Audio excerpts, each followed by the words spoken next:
Então, irmãos, a sua vitória é que agora você foi colocado em uma nova dimensão. É a dimensão onde está o Espírito de Deus. E quem está nessa nova dimensão vai estar de acordo com as leis dessa dimensão, que é a lei do Espírito da vida, que é uma lei que quer te trazer vida de Deus, que quer te trazer transformação de Deus. Por isso que é muito importante você estar em Cristo, né? Você está em Cristo é você estar na palavra. Por isso que nós ouvimos primeiro sobre a palavra, né? Você ter intimidade com a palavra, de declarar o que a palavra fala. Porque essa comunicação com esse mundo espiritual, que essa presença do Espírito Santo em nós, ela se faz também através da palavra de Deus. Quanto mais você confessa a palavra, mais você vai vendo essas verdades se manifestar na sua vida, né? Por que muitos cristãos, ultimamente, ou às vezes por que muitas pessoas não querem ser cristão? Porque acham que a vida cristã é uma vida triste, é uma vida de muito jugo, de muito peso, e muitas vezes é isso que os cristãos mostram, né? Que, olha, é muito pesado, é muita luta, é muita pressão, é muita neurose, né? E aí essa é a ideia comum que muitos têm aí fora. Por quê? Porque acham que viver com Jesus você tem que ter uma força sobrenatural para vencer o pecado, você tem que ter uma força sobrenatural, e você tem que ficar resistindo àquele monte de tentação, como uma panela de pressão, ou seja, você vive a vida inteira querendo cair no pecado, mas não posso, porque agora eu sou de Cristo. Não, isso não é a vida em Cristo. Você saiu debaixo dessa lei do pecado que te pressiona para o pecado. Você está numa nova lei superior, você está na lei do Espírito. E o Espírito Santo morando dentro de você agora pode te levar para esse novo nível com Deus. Então, para nós entendermos isso, né, alguns acham que a vitória de Deus é ficar reprimindo, né, as coisas. Não, a vitória de Deus te é dada. Você vai perceber que quanto mais você declara a palavra, quanto mais você tem intimidade com o Espírito Santo, mais aqueles pecados já não tem mais sentido para você, né? Aquilo não te faz mais feliz. E na verdade a nossa verdadeira vida cristã é que nos faz livres, né, em Deus. Então muitas pessoas acham difícil isso, a vida cristã. Mas eu quero fazer um caminho de volta para você entender que onde que começou isso, né? Onde que começou nós perdemos ali o foco de Deus, o foco de realmente estarmos na presença de Deus. Isso começou lá em Gênesis. Lá em Gênesis capítulo 3, versículo 2 até o 4, diz o seguinte: respondeu-lhe a mulher: do fruto da árvore do jardim podemos comer, mas do fruto da árvore que está no meio do jardim, disse Deus, dele não comereis, nem tocareis nele, para que não morrais. Então a serpente disse à mulher: é certo que não morrereis. Aqui é quando o homem, né, perde a comunhão com Deus ali, quando ele pecou, ou seja, o homem se tornou carnal, o homem agora, ele entrou no primeiro pecado. Qual foi o primeiro pecado? O primeiro pecado, na verdade, não foi a desobediência, mas foi a incredulidade. Por quê? Porque ali estava Deus falando o seguinte, Deus falando, morre se comer, mas de repente chega a serpente e fala, não morre, certamente não morrerás. Então está Deus falando que morre, a serpente falando que não morre. E aí, Adão e Eva não acreditaram no que Deus falou e comeram, acreditaram na serpente, ou seja, foram incrédulos com a palavra de Deus. Então o primeiro pecado foi a incredulidade. Então a mentira do diabo, muitas vezes ela não é só verbal para nós. A mentira do diabo ela tem várias dimensões. A mentira do diabo, às vezes, ela é palpável. Você consegue sentir o cheiro daquela mentira, você consegue palpar, você consegue sentir. Então, às vezes, o diabo coloca circunstância na sua vida, que aquela circunstância parece verdade, está palpável, mas eu estou vendo que está acontecendo de errado, né? Ou seja, você está vendo o cheiro daquilo, você está palpando, você está sentindo aquela dor, às vezes de alguma doença, parece verdade, mas na verdade é uma mentira do diabo, que está manipulando toda a situação para que possa, às vezes, colocar na sua vida mais uma mentira no coração. Mas as verdades de Deus, elas são sempre espirituais, ou seja, você precisa crer de modo espiritual, que é tendo fé em Deus. Por isso que é muito importante você crer na palavra de Deus, independente das circunstâncias que estão acontecendo, né? E aí o homem, ele tem algumas formas, né, de você se rebelar contra Deus, que foi o que aconteceu com Adão e Eva, que se tornou incrédulo. Mas se a gente for avaliar o pecado contra Deus, nós temos o pecado da rebeldia. O que é o pecado da rebeldia? É um pecado que vai afetar o trono de Deus, é um pecado contra a autoridade de Deus. Esse é um pecado que Deus trata muito duro. Mas tem um pecado também da desobediência a Deus. O que é o pecado da desobediência? Enquanto a rebeldia ataca o trono, a autoridade de Deus, a desobediência vai atingir a santidade de Deus. Ou seja, você agora está quebrando os mandamentos de Deus, né?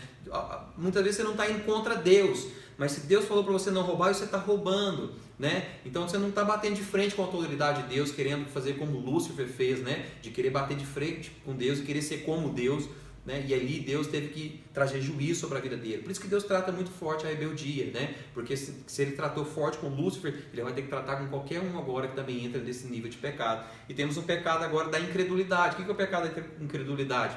É um pecado que vai contra o caráter de Deus. Por quê? Porque Deus disse alguma coisa e agora Adão e Eva estão crendo que Deus é mentiroso. Ou seja, Deus falou que não, que morrerá e nós acreditamos que não morrerá. Então nós vamos comer sim. Deus é mentiroso. Ou seja, afeta o caráter de Deus. Incredulidade é um pecado que você vai contra o caráter de Deus, né? Então qual que é a diferença maior para nós entendermos isso? Por exemplo, se eu chego para uma pessoa e peço assim, fulano, você faz um favor para mim, limpa aquele banheiro para mim. E fulano fala assim, não, tá bom, vou lá limpar. Quando ele chega lá e vê que aquele banheiro está imundo, ele fala, meu Deus, não vou limpar isso não, vou vazar. E ele vaza. Isso é um pecado de desobediência, ou seja, foi dado um mandamento e aquela pessoa não quis obedecer. Mas se outra maneira, eu chego para outro e falo assim, fulano, você limpa aquele banheiro para mim? E aquela pessoa fala assim, quem é você para me mandar? Isso já é um pecado contra a autoridade que foi colocado sobre a minha vida. Então isso é um pecado de rebeldia, né? Mas o homem, ele caiu o quê? No pecado de rebeldia foi o pecado de Lúcifer. A incredulidade e a desobediência foi um pecado de Adão e Eva, né? Então o que te impede muitas vezes de desfrutar das coisas de Deus é a incredulidade. É você não acreditar naquilo que Deus te falou. Por quê? Porque você está acreditando nas falsas verdades que o diabo está colocando ao seu redor, olhando para as circunstâncias ao seu redor e não acreditando naquilo que Deus já te falou. Como eu te falei, as verdades de Deus são espirituais, então você precisa crer de maneira espiritual, né? Por isso a melhor maneira de você agradar a Deus é como? É tendo fé. Essa é a maneira que nós agradamos a Deus. Então, o primeiro princípio de nós andarmos no Espírito é realmente você andar por fé. Irmãos, isso é muito sério, sabe? Quantas palavras que Deus libera, às vezes no culto, às vezes em tantos lugares, né, que nós estamos ouvindo a palavra, aquela palavra enche o nosso coração, é a verdade de Deus para nós, e passa pouco tempo, a gente olha para a circunstância e a gente prefere acreditar que Deus é mentiroso e que aquela circunstância é verdadeira, e por trás dessa circunstância está o diabo, né? Então, eu separei alguns versículos aqui para você declarar aquilo que Deus falou sobre você, amém? Então o primeiro passo para você andar em Espírito é você andar em fé, crendo no que Deus falou. Então, por exemplo, lá em João capítulo 15, versículo 16, fala o seguinte: vocês não me escolheram, mas eu escolhi para irem darem frutos, fruto que permaneça, a fim de que o Pai lhes conceda o que pedirem em meu nome. Olha só, você pode declarar esse versículo, falar, Senhor, hoje você pode estar se sentindo infrutífero, mas esse aqui é a verdade. A situação de você não ver frutos é só as circunstâncias. Pode ser até um fato que você esteja vendo, mas ainda não é a verdade. A verdade é o que está escrito aqui. Jesus te escolheu, não foi você que escolheu ele escolheu para você dar fruto. Você pode falar, Senhor, eu tenho convicção que eu vou dar muito fruto, e fruto que permaneça, porque foi o Senhor que me escolheu. 1 Coríntios 2, capítulo 2, versículo 16. Quem conheceu a mente do Senhor para que possa instruí-lo? Nós, porém, temos a mente de Cristo.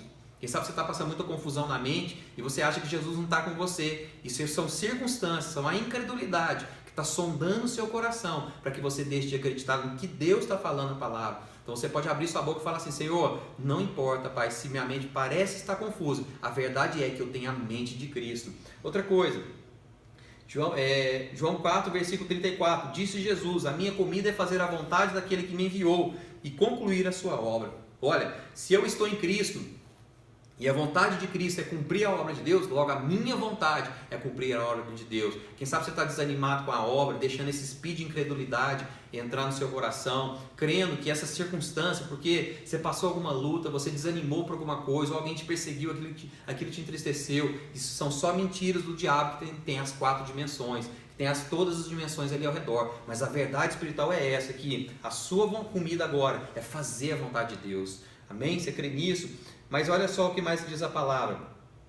Graça, porém, 2 Coríntios 2,14. Graça, porém, a Deus que em Cristo sempre nos conduz em triunfo e por meio de nós manifesta em todo lugar a fragrância do seu conhecimento.